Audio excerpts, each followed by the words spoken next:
Assalamualaikum warahmatullahi wabarakatuh dimanapun berada ya. Semoga dalam keadaan sehat selalu. Dan pada hari ini kami makan siang. Jo adik kita nan banamu Indra Purnama Jaya.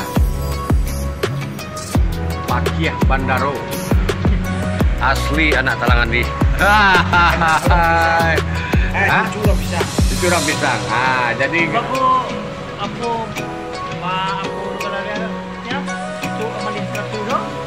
jadi pada siangko kami Basir Tarami, jo adik kita dari Duri, bersobok di markasnya PRC di Ampera Balui, Jalan Taman Karya, Panam Pekanbaru. Jadi biarlah kami lanjutkan mengopi-ngopi indah, ya. Sacangkia kretek yo sabatang kopi di Ampera Balui, markasnya Patar Round Community Travel Anak Parang Tarong. Wassalam, biasa ketek lai mailia.